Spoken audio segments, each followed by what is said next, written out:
Excited to be back live here and with a big day for Joe Diamond, who is announcing two things. One, moving into the CEO position, having been in the interim CEO position and went through a little process there, but now officially knighted, and then also a big new ARR number, a big growth number that excited to hear more about. I won't pretend to be a cybersecurity person. I think that's, it's similar to like a biotech or where there's, as a generalist VC type, I think I'm, humble enough to not to say what I don't know.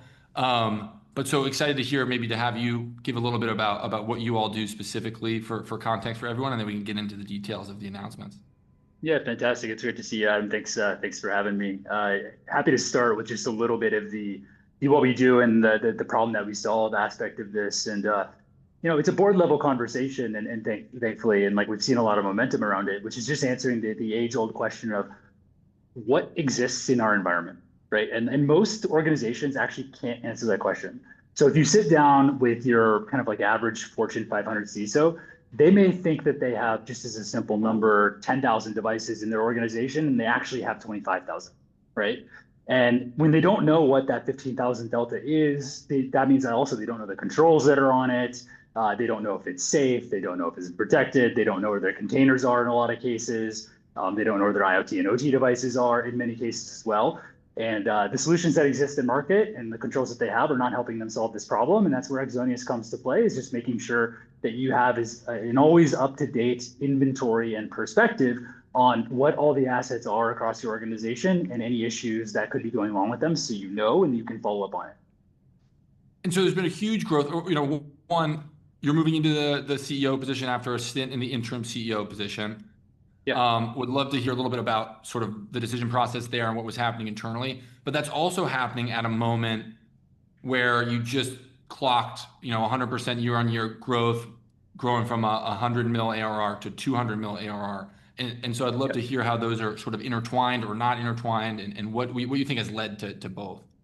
Yeah, I mean, I think all things are intertwined here. We've had, a really good several quarters, frankly, where we've been growing really well and our motion has become more repeatable. People are understanding the problems that we solve. The message and the value propositions that we're delivering on are really resonating with the broader market, where we've been successful at kind of like creating this category, if you will, around asset intelligence, which historically came from the category that we created called CAASM, which is cyber asset attack surface management.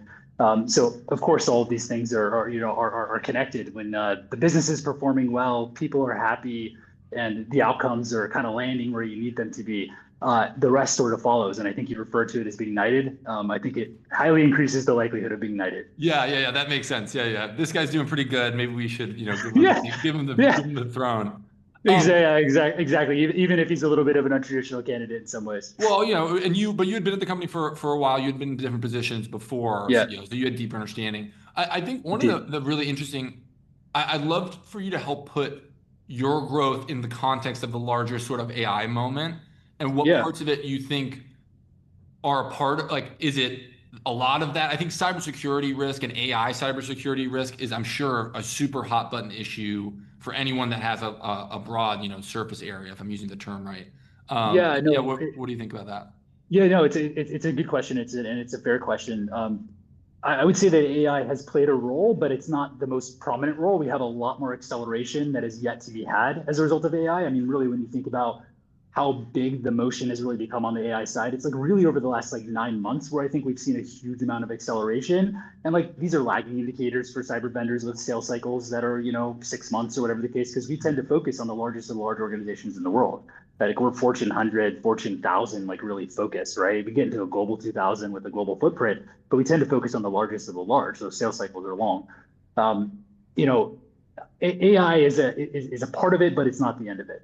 And what I mean by that is as Mythos becomes more prominent and people are, more concerned about what their environments look like, if you have an AI model that is out there exposing all the vulnerabilities that exist across your organization, you don't even know what your footprint looks like. Well, then there's not only a lot of things out there that you don't know about, there's a lot of things sitting out there that have a lot of vulnerabilities that you don't know about, sitting on your network and on things you may not have particularly good control over. So that has made asset intelligence a more strategic and more critical and more important foundation, that every organization in the world has to have solved for, not just the large strategics, which is going to take you down into also the enterprise segment, right? Of like getting into like the 10,000 seat orgs, which they're going to want this too. And these are the foundations, I think, of building a not just a 200 million ARR business, but $1 billion ARR business, because it becomes pervasive and it becomes the enterprise standard for asset intelligence.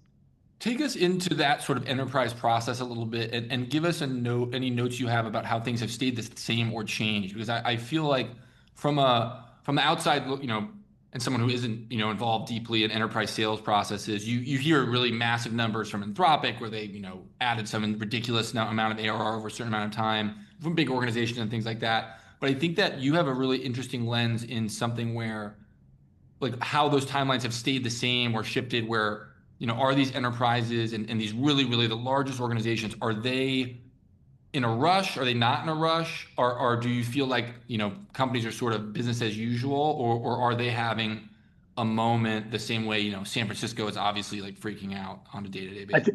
They're definitely having a moment where they are trying to figure out as quickly as they possibly can, like, how do we deal with this? So this has absolutely been a boardroom conversation. It starts with, okay, this AI thing, how serious is this? Are people leveraging this? And of course, people are using this. People are taking proprietary, sensitive corporate data and throwing it in the frontier models, right? Which is obviously a huge concern for, IT security teams, risk teams, boards, and so forth. And then that's where the asset intelligence conversation comes to play. It's like, if we don't know what's out there, how are we actually going to harden our environment, and how are we going to protect, against what these AI agents, might be doing, not just now, but also into the future. So like what they're trying to figure out what they do is, just like with, the advent of cloud, just like with the advent of mobile, and this was a while ago already, that became a new part of your attack surface, and you needed new security solutions that are introduced across those attack surfaces in order to like actually solve this problem. The same is going to be true of AI. We're going to have a bunch of different categories of new security tools that protect different aspects of the AI ecosystem. I would argue that this starts at the foundation of like just knowing what's happening, in your environment, what is out there in your environment, and then that hardens and gives you the perspective on what do I need to go out there and protect against.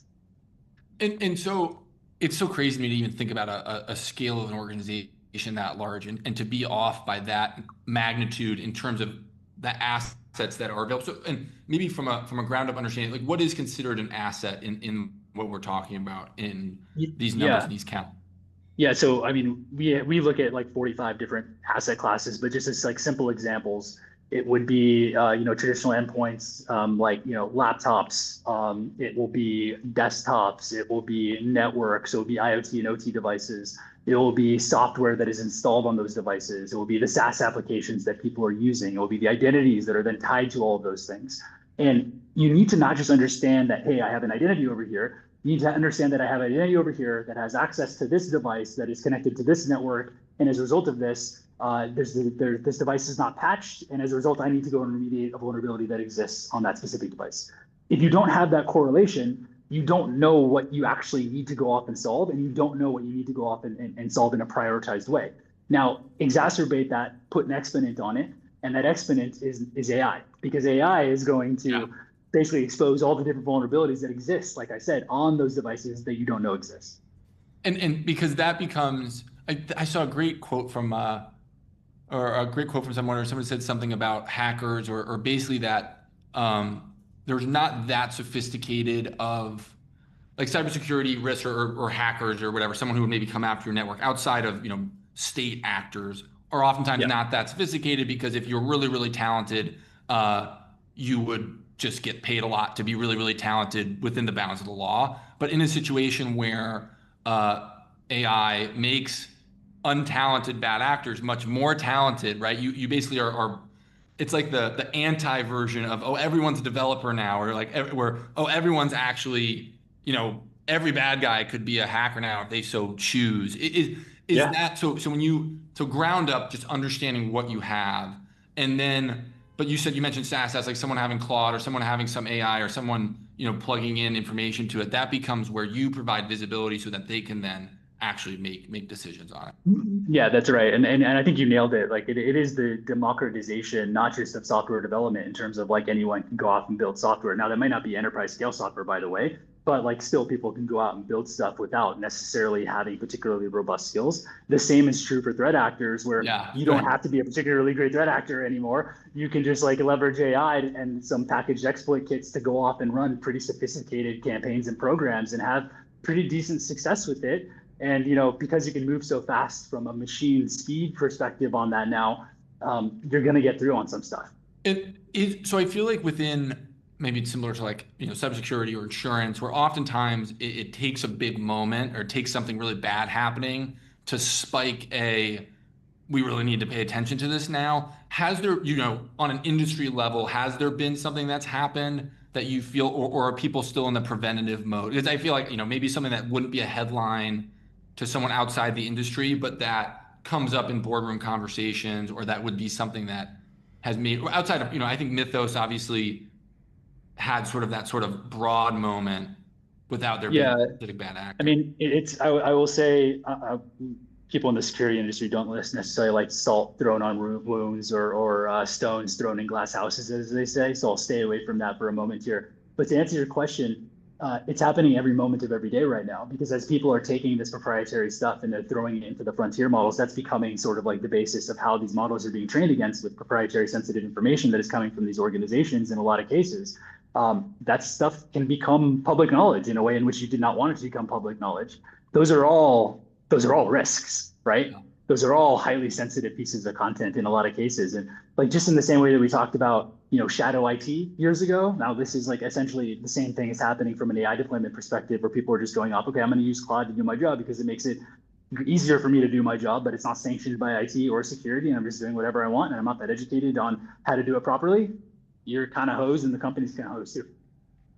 Is there a risk, and it brought up the idea of maybe an enterprise deciding to take their time with an AI rollout, but then an individual contributor deciding to use a personal asset in order to get right? Because let's say that, a company is worried, they don't want to just plug you into Claude because of all the things you just described. They have to do it in a very specific way and make very specific permissions.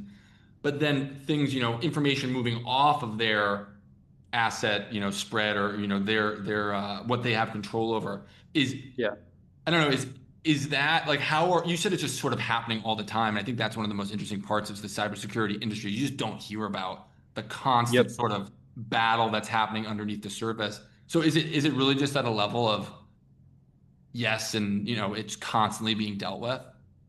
Pretty much, because how do you actually shut this down? Like if you wanted to go block, like, Claude as a tool, as an example, like what are you going to do? You're going to block it on your network, and block it on the device. Creative users can get around these controls in different and interesting ways. They can use it, like you said, on their personal device and ask and take, corporate data, put it on your personal device, upload it to Claude, and then you're leveraging it just in a different way. So it really just depends on how far and how draconian they want to go with their controls. And when you add too many controls, then you're also stopping people from doing the work that they need to do their jobs as well. So it's kind of a pick your poison, and like that's the nature and the game, in cyber, and it always has been, and it probably always will be. And for a while, as practitioners, and the industry was pretty liberal with a lot of these things, and we were less liberal if you were heavily regulated, had a lot of compliance requirements, or worked with a lot of sensitive and proprietary information. But AI is really changing all of this right now and throwing everything up in the air, and like really forcing us to have these conversations anew. We're coming up on the end of the segment here. I know we've got like we did our little slot, but I wanted to give you a chance to talk about the future that you're excited about, and how you see the next year going. Anything specific that you're focused on or excited about? Yeah, I mean, I'm excited about asset intelligence becoming that board level conversation that we're talking about right now, Adam. I mean, it's becoming one of the most foundational technologies in tech. It's not becoming this nice to have that sits off to the side anymore. That is like an unbudgeted initiative. It's becoming a conversation that everyone is having, and it's primarily led with sprawling networks and new devices that are appearing everywhere, and ephemeral assets, which are assets that are coming on for a point of time and then disappearing, which is happening all the time as well. Now, like I said, led by what's happening from an AI motion perspective as well, and it's just there's a lot for us to do. We're going to go after that opportunity and work with the market and the industry as a whole to make sure that we're building the best possible platform, and we're going to tap into that with them. Awesome, Joe. I'm really glad. Thanks for making us a part of your day here. and excited to follow along as you continue to ramp up. Hopefully, I hear we get another big announcement a year from now or even less. Thank you, Adam. It was a pleasure, Right. man. Take care of Thanks, yourself. Joe. See ya. See ya.